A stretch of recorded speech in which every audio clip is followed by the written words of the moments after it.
need to have better posture in 2020. You feel good about that? Is that the right spot? I don't know. I think you need to move it again. I think it should be closer to me. Did I earn more of it? Wow.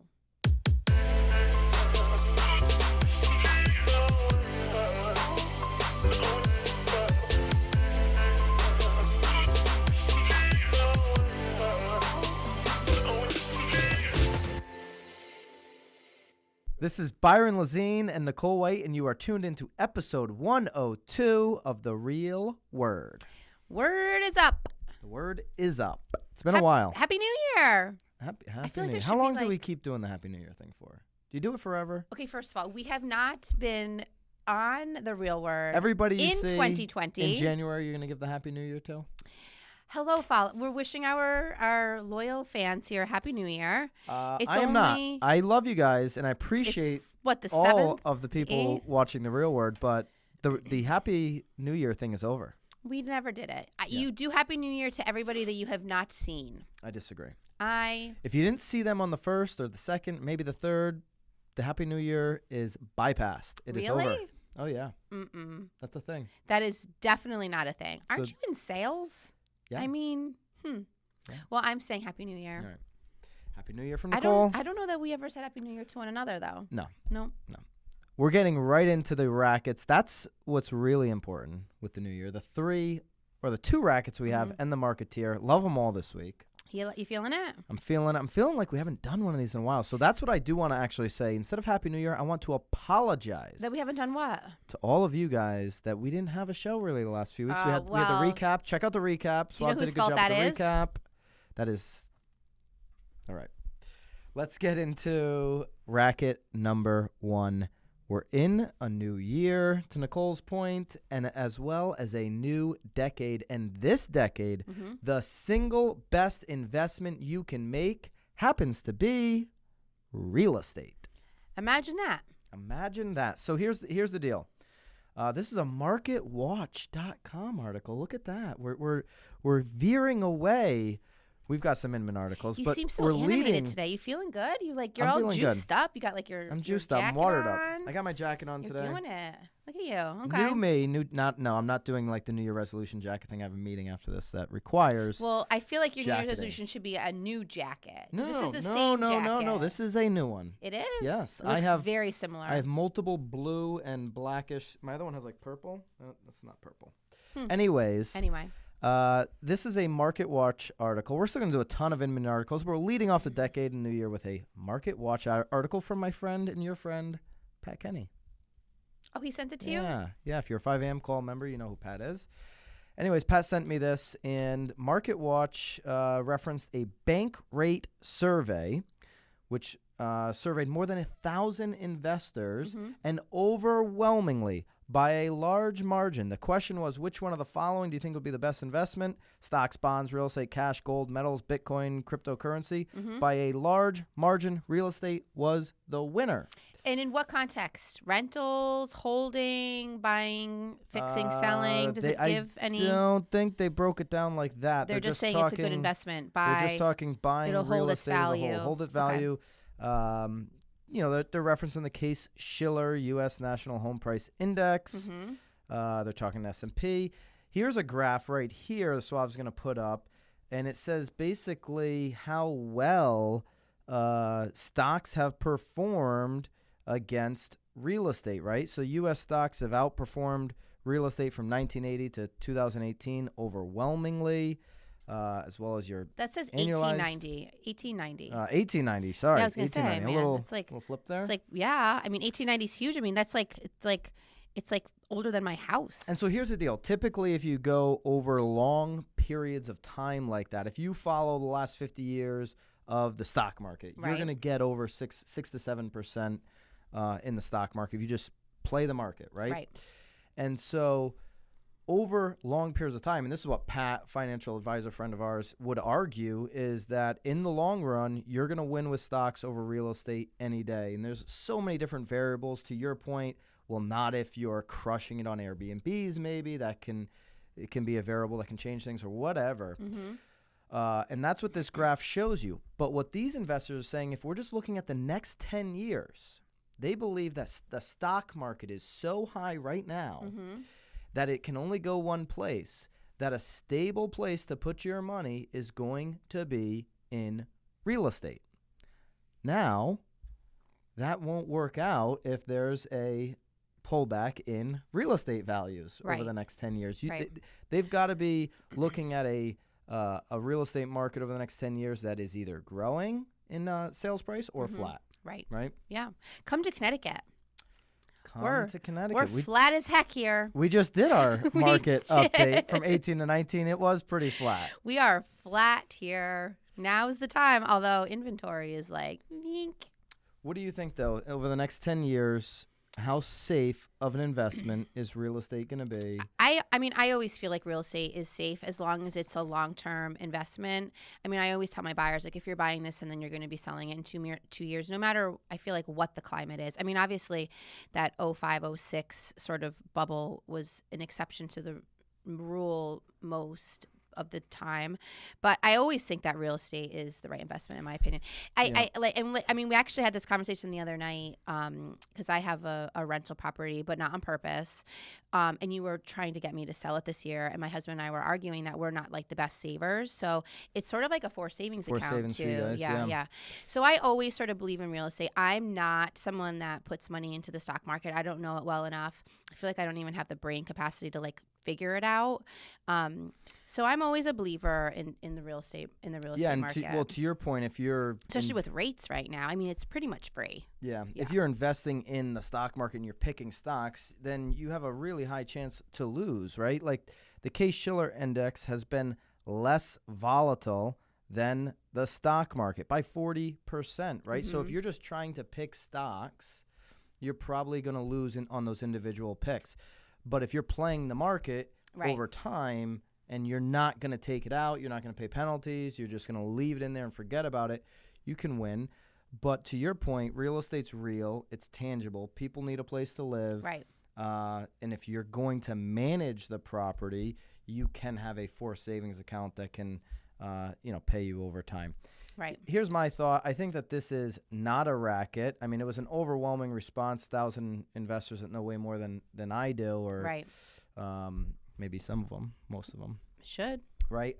I don't think it's a racket just because people are going to pull their money out in 2020 and 2021 that had significant gains in the stock market, and look, whether it's real estate or something else, look for something more stable. That is going to happen. And I do think that I feel like you and I could probably see that too in some of our higher end luxury properties that we're now selling. I mean, people are, with wealth are certainly feeling confident enough in the real estate market to make these big purchases, I feel like, this year. So in this article gets into to see what other people think. Some good stuff here, talking inflation, and there's all kinds of variables, ways to skin this cat, but we'll link that up for you guys to check out. Racket. But what a great way to start 2020, huh? Yeah. I mean, on a high note. I like the optimism. Gotta. Bank rate. So, racket number 2. Oh, boy. Here it is.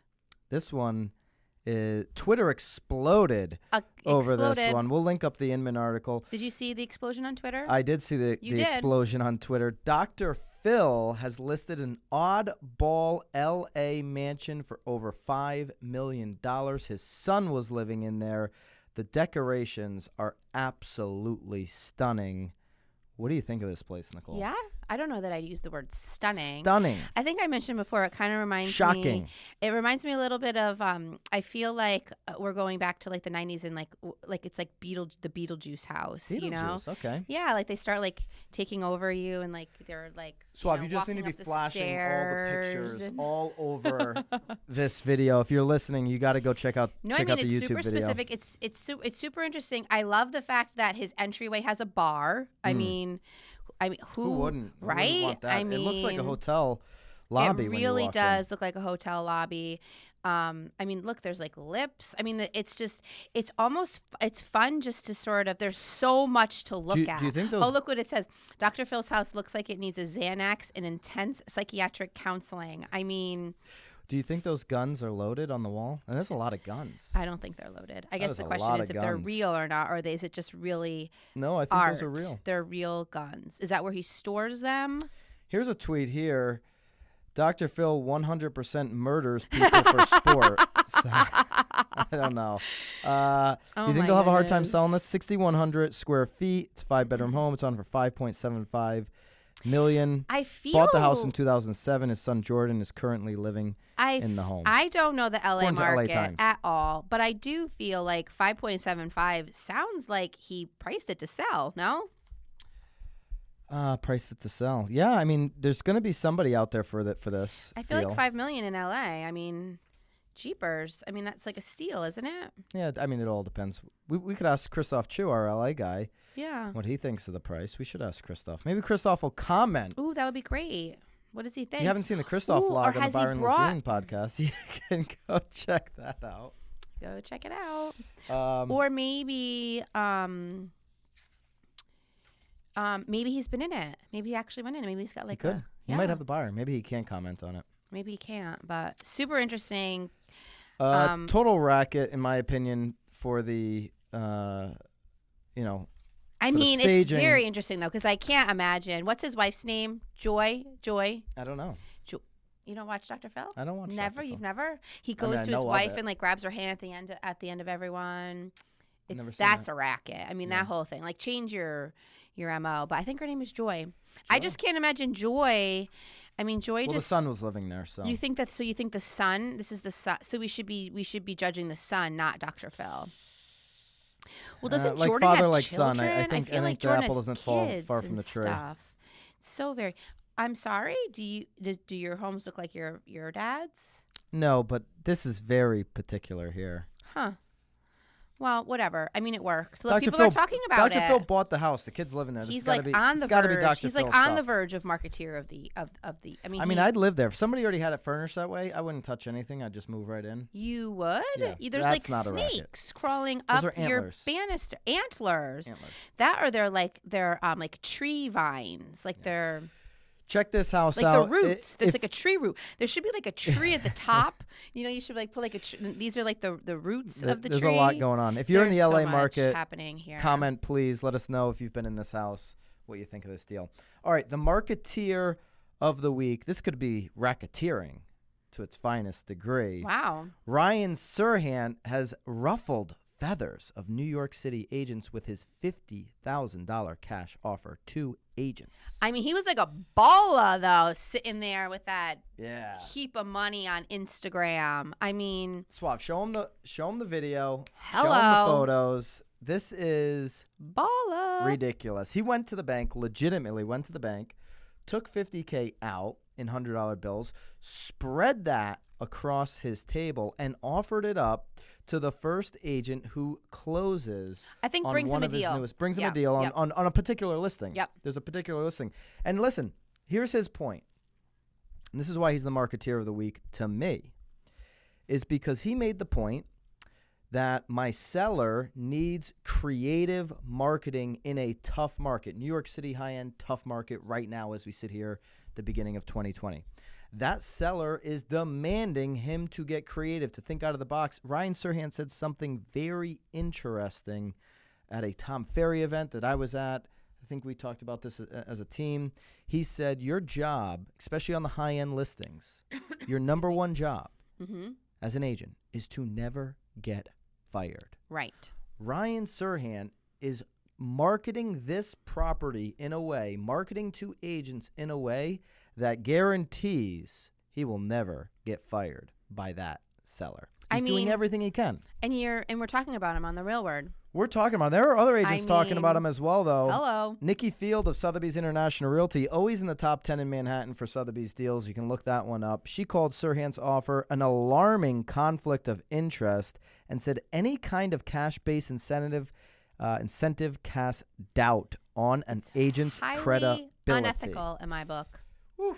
That is some strong words, Nikki Super Field. strong words. I mean, years ago, they I've met Nikki. I like developers her. She's and builders good used to peeps. give away like cars and Yeah, all sorts of stuff. That's where you hear this a lot from, is a developer, a builder who's like, what else can we do? I want more agents showing the property. How can we incentivize agents?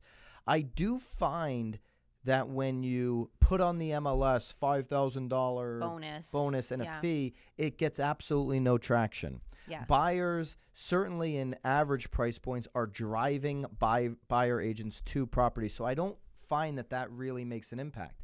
But when you go on IG, when you got whatever Ryan Serhant's got for Instagram followers, 1 million plus, when the real deal is writing articles and Inman's writing articles, and you've got Nikki Field, one of your top competitors in the city, talking about you, not about her and her clients, you are doing your job. You're attracting interest to your listing, to your other listings potentially, and you are the marketeer of the week, Ryan Serhant. Holla. Congratulations. Ryan Serhant, the first marketeer of the new decade. Look at it. Oh, look, you keep going back to the whole New Year thing. Maybe, you didn't want to talk about it. Well, you've inspired me now. Oh, I'm glad. Maybe Ryan will come on the show. Ooh, that would be fun. Since we've given him this prestigious award. Oh, we can give him. We'll give him the trophy. We'll add your name, Ryan. We'll put your name. We should have trophies, right here on the trophy. We should ship people trophies. That's what we should do. The marketeers? Yes. You want to send Ryan a little trophy? Yeah, with our business cards. Hey, if get you have a couple referrals, popsicle sticks and make them a that little. would make us the marketeer of the year if you start sending people that in like our cards, call us. All right, in the comments, how amazing is tell that? us what we should send Ryan Serhant for being the marketeer of the week. If you're from New York City and you're going after that 50K, let us know as well. Yeah, please. If it's changed your mind. Absolutely. Yeah. All right, guys, keep it real. We'll see you next time. Bye, guys.